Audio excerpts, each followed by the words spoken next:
Bonjour et bienvenue sur la chaîne Expansion du réel. Dans cette vidéo, nous accueillons Florence Hubert, qui est médium et qui vient d'écrire son tout premier livre expliquant son parcours « Quand la médiumnité s'impose » aux éditions Très Daniel. Alors Florence, vous êtes médium depuis toujours et dès l'enfance, vous percevez des phénomènes que la plupart d'entre nous ne perçoivent pas. Est-ce que vous pouvez nous décrire ce que vous voyez ou ce que vous entendiez lorsque vous étiez petite? Alors, lorsque j'étais petite,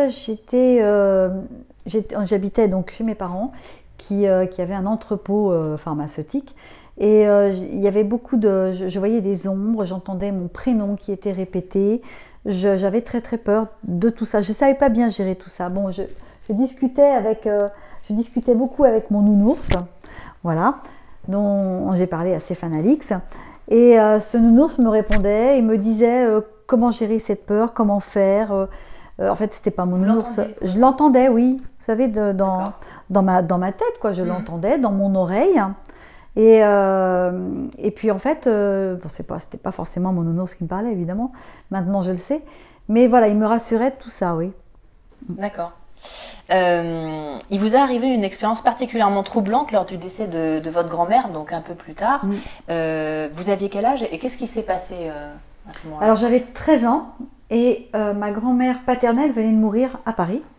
Et mon grand-père paternel, avec qui j'avais beaucoup d'affinités, pourtant on était quand même 17 petits-enfants, donc ça fait beaucoup, eh bien, a demandé à mes parents à ce que je vienne passer un mois, suite au décès de ma grand-mère, à ce que je vienne passer un mois à Paris avec lui pour lui servir de dame de compagnie. Enfin voilà. Et donc j'étais dans l'appartement, c'était un appartement qui était porte de Vanves. Et j'étais dans cet appartement et mon grand-père est parti faire des courses en me disant « Surtout, tu ne rentres pas dans la chambre de ta grand-mère. » Voilà. Surtout ce qu'il fallait pas me dire, quoi. À 13 ans, je suis surtout rentrée dans la chambre de ma grand-mère, là où elle avait été, là où le corps avait été placé quand elle est partie. Et donc je suis rentrée dans cette chambre et j'ai fait le tour du lit. Il y avait une grande glace qui était sur le mur, il y avait une couverture, le dessus du lit était ocre, enfin jaune, ocre, les rideaux étaient de la même couleur, des doubles rideaux. Je suis allée voir par la fenêtre, j'ai vu la rue, je me suis assise sur le lit, que j'ai trouvé bien mou, mais enfin bon voilà. Et sur le lit, il y avait une petite valise, et dans cette petite valise, il y avait les lunettes de ma grand-mère, les bijoux de ma grand-mère, que je peux pas dire que j'étais très fière, mais j'avais le cœur quand même qui battait à 200 à l'heure. Mais quand même, j'essayais les bijoux, j'essayais les lunettes. Et puis j'ai vu qu'il y avait des petits livres aussi. Donc j'ai pris un petit livre et puis j'ai commencé à ouvrir le petit livre. Donc là, la porte s'est refermée violemment. Donc je me suis dit, il y a peut-être un courant d'air. Mais enfin quand même, j'ai eu peur. Donc j'ai rejeté le livre. J'ai essayé d'ouvrir la porte qui ne s'ouvrait pas. Vous étiez toute seule dans l'appartement? Toute seule. Il était parti faire des courses, mon grand-père. Et la porte, donc la poignée tournée dans le vide, ça ne s'ouvrait pas. Et peut-être ça a duré 10-20 secondes, mais c'est long, quoi. Surtout, j'avais peur, quoi.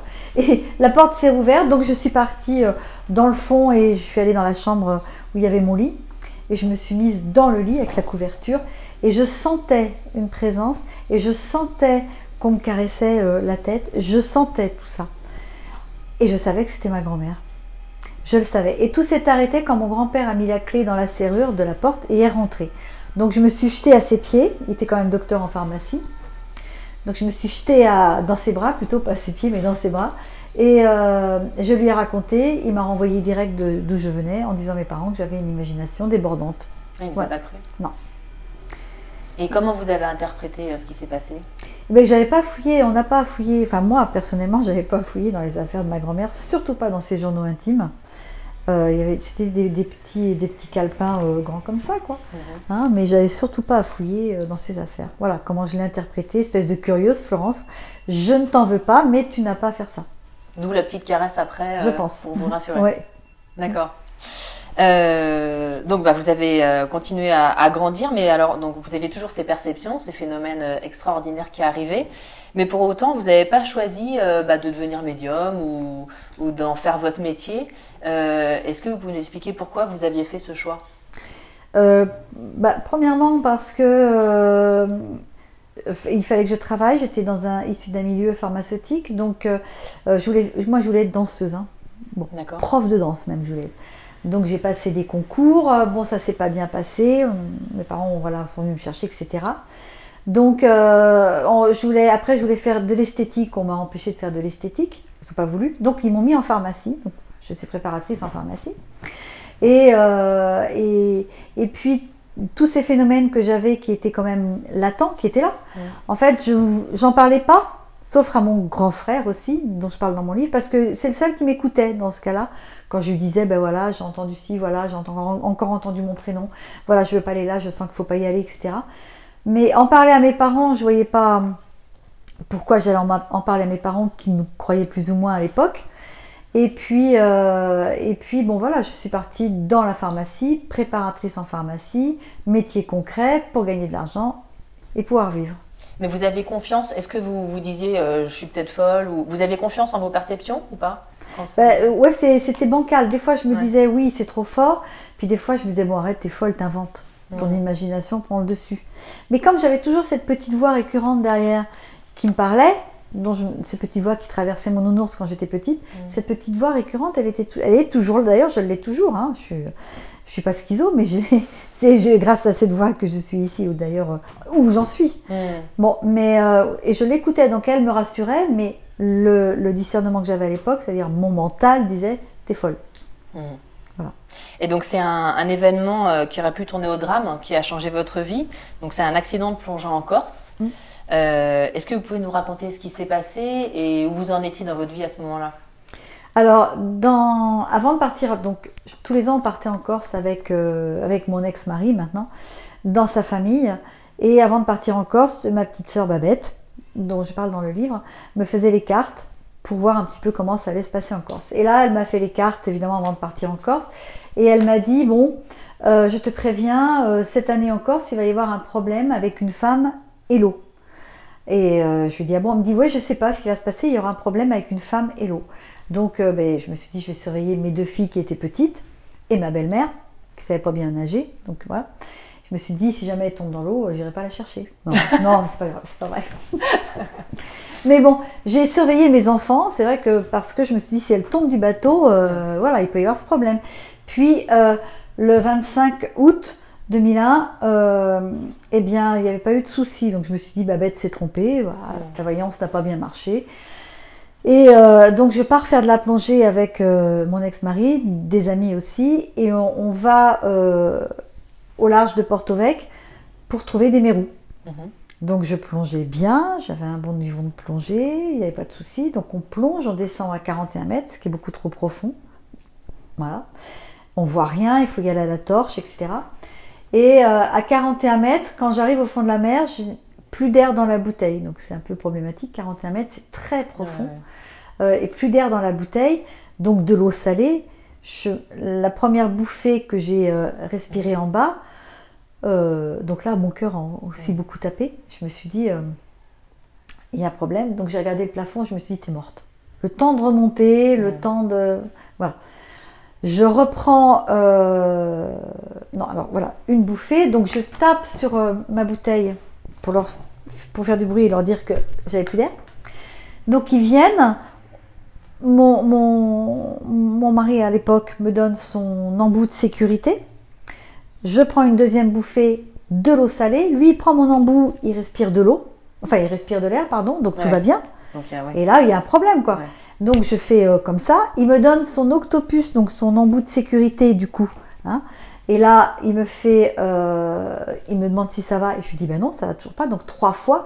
Et là, la 3e fois, hop, je sors de mon corps, je me retrouve à droite de moi-même, dans l'eau, debout, à 41 mètres. Donc je me dis mais il y a un problème. Où est-ce que je suis? Comment ça se fait que je suis debout dans l'eau à 41 mètres? Comment ça se fait que je respire sans embout de sécurité? Et en fait, je sens sur ma droite... alors, c'est bizarre parce que j'étais debout, je voyais tout, j'étais au futuroscope, j'avais un panorama à 360 degrés, c'est-à-dire que je n'avais pas besoin de tourner la tête, je me voyais. Je sens, mais regarde-toi, et je n'avais pas besoin de me voir, je me voyais, mais j'étais debout, quoi. Et là, je sens une brume arriver sur le côté droit, supralumineuse, je sens qu'elle est supra chaude, Euh, et je m'engouffre dedans, quoi. Sans me poser la question de savoir ce que je faisais de moi-même, puisque moi-même, je m'engouffrais dedans. Ça va vous paraître débile, mais c'est comme ça. Donc je rentre dans cette sphère lumineuse, et là, je sens deux bras qui me prennent comme ça, donc qui m'allongent comme ça, et on va très très vite, tout droit. Et je ne me suis pas sentie monter, tout droit. Donc, vous voyez, le ciel, le paradis, l'enfer en bas, je ne sais pas. Moi, je suis allée tout droit, super vite. Et j'arrive dans une immense pièce, très très grande, toujours dans cette lumière intense, supralumineuse. Et là, ces deux bras me mettent debout. Je vois un banc en face de moi, vide. Et sur ce banc arrivent 3 personnages. Enfin, je vois ce banc vide. Le temps que je regarde ce banc vide qu'on me dépose, je vois mon guide à ma droite. Donc là, je l'ai vu.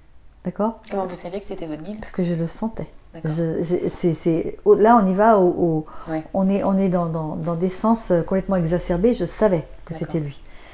Et le temps que je le regarde, hop, sur ce banc étaient assis 3 personnages. Donc, je ne peux pas vous dire leur nom. Ils étaient encapuchonnés comme des moines, donc c'est des guides spirituels, enfin des guides qui étaient là. Les 2 de chaque côté avaient la tête baissée. Celui du milieu a redressé sa tête. Il avait des yeux d'un bleu magnifique, une petite barbe, enfin un petit machin, et non pas une grande barbe comme on m'avait appris à l'école. Voilà. Et là, il m'a regardé, il me dit, celui-ci me dit, bon, qu'est-ce qu'on fait de toi maintenant ? Alors, je vous assure que quand cette phrase-là, quand tu la redis, ça me fait drôle parce que c'est vraiment ce qui ressortait qu'est-ce qu'on fait de toi maintenant ? Et moi, je leur ai dit, mais moi, je reste. J'avais absolument pas envie de retourner dans mon corps. Oui, je reste avec vous. Je reste avec vous. D'accord. Alors, il m'a dit, mais non, regarde un peu. Donc, il y a un panorama qui s'est ouvert là. Et j'ai vu, j'ai vu mes 3 filles. J'ai vu mon frère aîné, j'ai vu mes parents, j'ai vu mon autre frère. Et j'ai vu une scène de ma vie absolument phénoménale. C'est-à-dire que j'étais à l'église. Enfin, mes parents allaient à l'église tous les dimanches. Donc je vais à l'église, moi, tous les dimanches avec eux. Je devais avoir 8-9 ans. Et j'allais avec mon copain Franck à l'église. Donc nos parents nous donnaient chacun 20 centimes, 50 centimes pour mettre dans le panier du curé.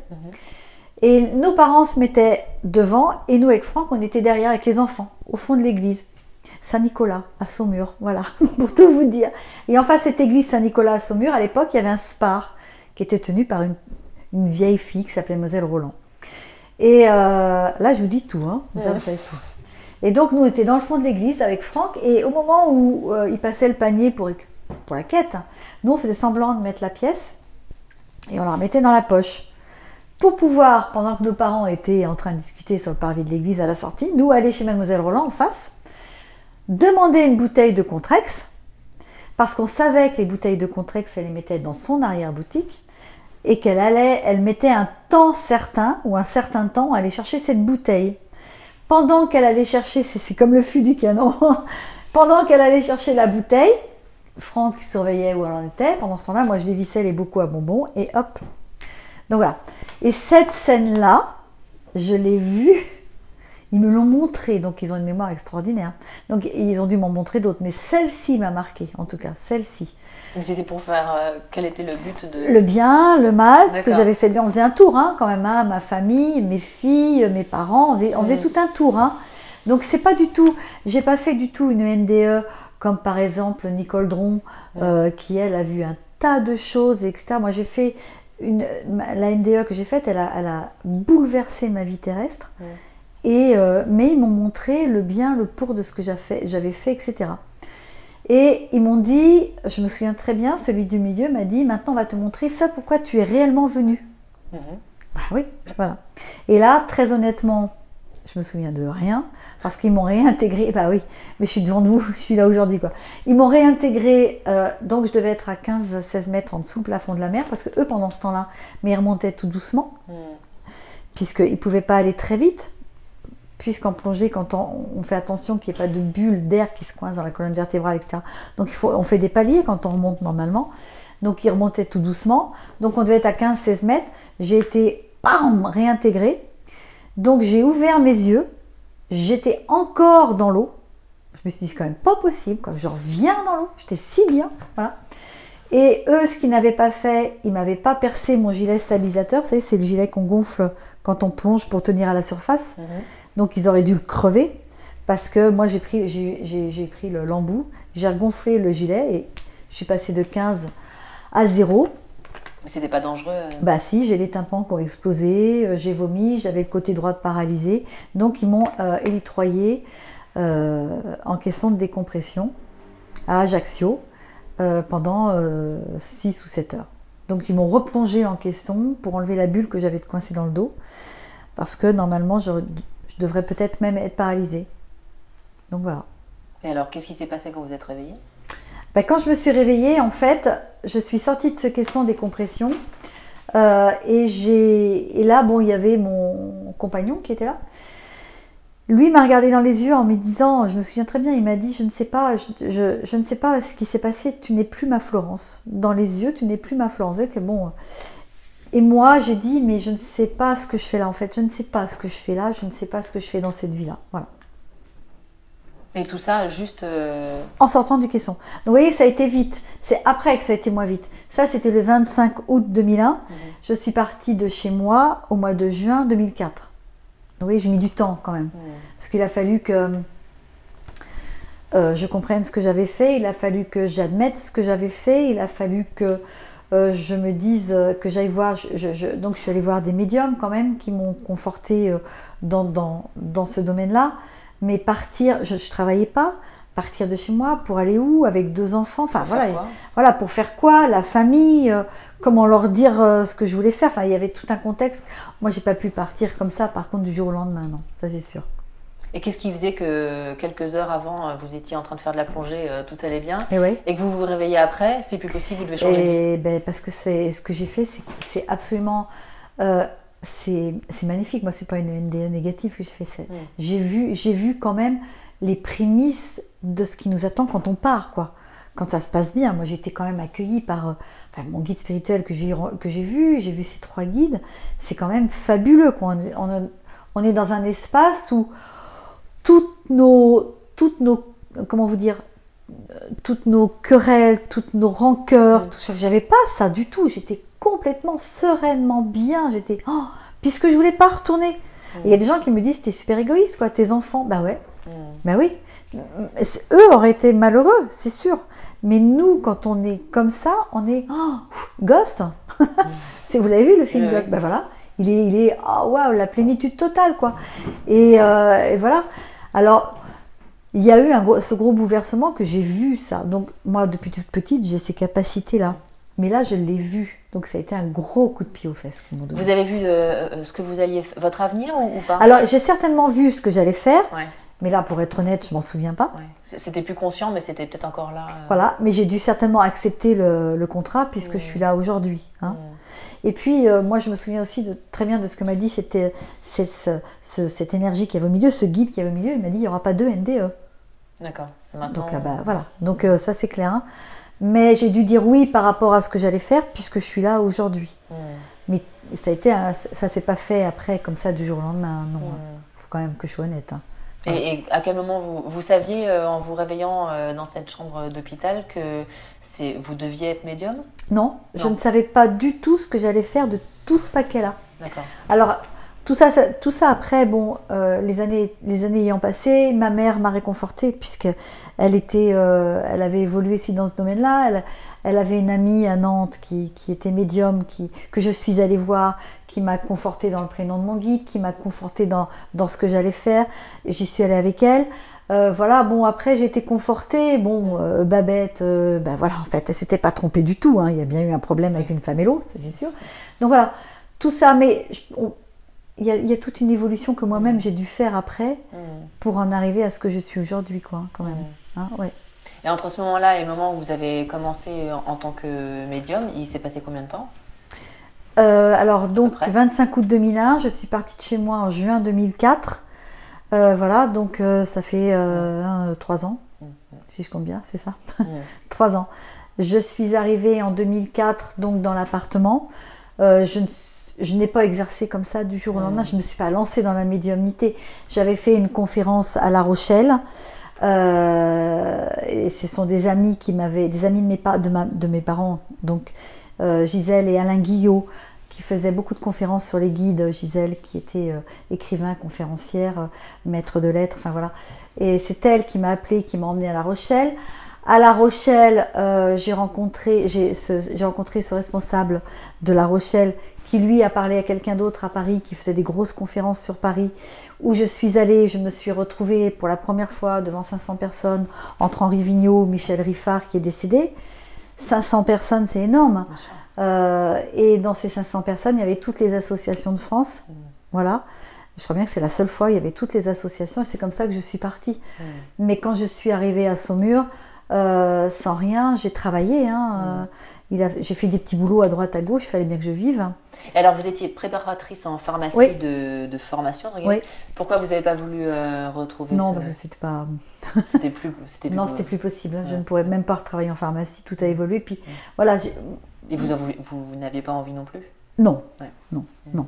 J'ai fait plein de petits boulots, sauf préparatrice. Voilà. Alors, donc aujourd'hui, vous êtes médium, c'est votre métier. Est-ce que vous pouvez nous expliquer ce qu'est une vie de médium, ce que vous faites au quotidien? Alors, je suis pas tout le temps H24 comme disent mes filles branchées, c'est pas possible, hein, sinon on devient fou. Hein. Donc, je suis sur Toulouse. Quand je suis sur Toulouse, je reçois les gens 2 jours par semaine dans une librairie qui s'appelle L'Heure Bleue, qui est rue Matabio, voilà, à Toulouse.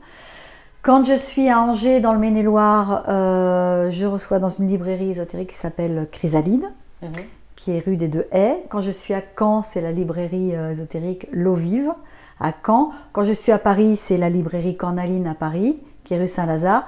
Donc je reçois dans des librairies ponctuellement. Je fais des conférences dans ces librairies aussi. J'ai une vie de famille aussi. Oui. Donc voilà. Et je veux avoir une vie de famille. Je fais mes courses comme tout le monde. Je fais voilà.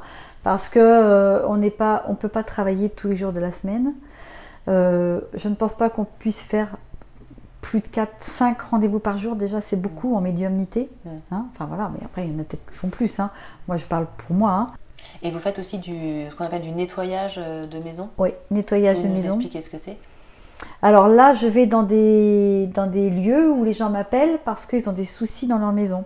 Les soucis qu'ils ont, ça peut être des soucis de radiesthésie et de géobiologie. Je leur dis bien avant que je vienne d'appeler un radiesthésiste, un géobiologue ou quelqu'un qui fait du feng shui, parce qu'il faut les énergies. Dans une maison, il faut mettre les choses en place par rapport à ce que demande la maison aussi, hein, d'accord? Bon, radiesthésie, géobiologie, il peut y avoir de l'eau, il peut y avoir aussi des pylônes électriques pas loin qui font que au niveau énergétique, c'est le bazar.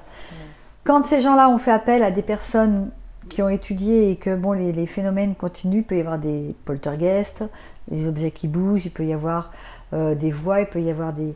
Voilà, moi je peux venir pour nettoyer ou la mémoire des murs, sur une maison où il y a eu un meurtre, par exemple. Je ne dis pas la mémoire des murs, dans ces cas-là.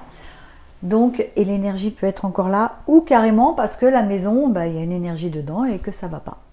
Alors, la mémoire des murs, comment ça se manifeste? En fait, ce sont des ondes que les murs ont absorbées, d'accord? Et qui, ces ondes-là, elles sont encore pas vivantes, mais elles sont encore réelles. Si vous voulez, la maison, elle transpire encore. C'est surtout pour des suicides ou des meurtres. Hein. Ouais. Et là, la maison, on sent qu'il y a encore l'empreinte de ce qui s'est passé. Non l'énergie, mais l'empreinte. D'accord. Et comment ça peut influencer sur les habitants? Les gens peuvent se sentir mal dans la pièce, avoir des maux de tête. C'est dans une chambre, très mal dormir dans une chambre, avoir envie de vomir tout le temps. Voilà, il peut y avoir des choses comme ça. Et l'autre partie, donc, c'est des entités qui peuvent être là? Oui, des énergies qui sont là, qui traînent. Et pourquoi elles sont là et comment vous faites pour... Elles n'ont pas compris qu'elles étaient mortes. Il y a un film qui est très représentatif de ça, c'est Les Autres avec Nicole Kidman. C'est comme ça que ça se passe. Donc, il peut y avoir des poltergeists, ils peuvent faire bouger, faire tomber un cadre, virer un pot, empêcher les enfants de dormir, jouer avec des enfants en bas âge. Bon, Alors on n'est pas dans les affaires Warren, hein. Mais bon, il peut y avoir des cas, puisque les Warren l'ont fait, il peut y avoir des cas quand même assez durs. Pour revenir sur le côté plus médium, comment vous faites la différence entre une véritable perception médiumnique et éventuellement, pour quelqu'un comme moi qui n'est pas de perception, l'imagination ou le mental? Au médium de savoir s'il est en adéquation avec lui-même, c'est-à-dire si le mental est bien en équilibre avec le spirituel, si vous voulez. Si tout est en équilibre, le spirituel passe, le mental n'a pas à analyser la chose. C'est-à-dire que le médium va vous donner directement vos informations. Vous venez me voir pour quelqu'un qui est décédé, je n'ai pas à piocher dans mon mental pour vous poser des questions, d'accord? C'est-à-dire le défunt va vous donner va vous dire comment il va parler, normalement il va parler correctement, il va vous décrire. Ça, moi, ils viennent toujours en décrivant d'abord la fin de vie, comment ils sont partis. D'accord. Puis il donne souvent un mois, un jour, une date, une heure, voilà, qui va conforter. Puis après, il va vous donner un surnom, il va vous donner, voilà. Mais je n'ai pas à vous poser des questions et à aller chercher des choses chez vous qui pourraient m'amener à trouver une ouverture et en fait à vous dire, bah oui, voilà. Hein. Le mental, elle doit rester calme. Enfin, le mental, c'est le plus dur, ça à faire. Le mental, on le met de côté pendant une heure où on est avec la personne. Le mental, le téléphone qu'on arrête. Pareil, on doit avoir ni téléphone, ni rien autour de nous qui puisse perturber le câble qui vont brancher entre vous, moi et l'énergie que vous attendez. Et justement, ces contacts avec les énergies des défunts, est-ce qu'il vous arrive qu'ils vous disent où ils sont, ce qu'ils font Oui, bien sûr, ils me disent où ils font, ce qu'ils font, qui ils voient. Et alors, comment ça se passe? Alors ça, c'est tout un film en fait. C'est comme si on posait une grosse cloche comme ça, de coiffeuse. C'est toujours comme ça que je compare, un gros machin de coiffure. On me branche et dedans arrive tout un film. Donc je les entends, je les vois. C'est pas du tout comme à la télé. Hein. Ils passent, mais ils vont pas rester 3 heures assis sur une banquette à m'expliquer. Donc ils passent, ils bougent, ils repassent, ils m'envoient une odeur. Ils vont me faire voir, par exemple, si c'est un monsieur qui a été amputé d'une jambe, je vais voir qu'il y a une jambe en moins. Si c'est quelqu'un qui fume, je vais avoir une odeur de cigarette. Si c'est le cigare, ça va être le cigare. Je peux avoir un parfum de muguet pour une personne. Je peux avoir une marque. Elle va me dire la marque, la femme qu'elle mettait. Je vais entendre sa voix. Puis après, elle va me montrer un film. Ben voilà, ils vont me projeter dans une maison. Je suis dans la maison. Et voilà, donc je suis carrément en téléguidage. À droite, il y a ci, à droite, à gauche. Tiens, je prends une feuille. Et je dessine aux gens leur maison et voilà, on me montre ça là, ça passe, voilà. Et eux, dans cette après-vie, est-ce qu'ils vous disent ce qu'ils font eux? Alors pas toujours, ils me le disent, parfois. On va lire, on va écouter des gens qui chantent, on chante nous-mêmes, mais bon, ils me le disent pas à chaque fois. Hein. Mais en gros, c'est comme notre vie ici, mais ailleurs. C'est ça. C'est sur une autre dimension, non pas avec un physique. Parce que, en fait, eux, ils se reprogramment un physique pour venir me voir. C'est-à-dire que moi, je vais les voir parce que je suis terrestre, j'ai besoin de les décrire. Mais sinon, il n'y a plus de physique, il n'y a plus rien. C'est vraiment en énergie qu'on est. Hein. Voilà. Quelle est, selon vous, la différence entre le contact médiumnique qui permet d'avoir des contacts avec des défunts et cette faculté aussi d'avoir des flashs ou de l'avenir ou du passé? Souvent l'avenir, oui, ce sont des flashs qu'on a sur l'avenir. Donc on peut prendre des jeux de cartes, on peut prendre d'autres supports. Hein. Moi je parle des jeux de cartes, mais il y a plein d'autres supports hein, pour l'avenir. Et paf, arrive un flash, d'accord?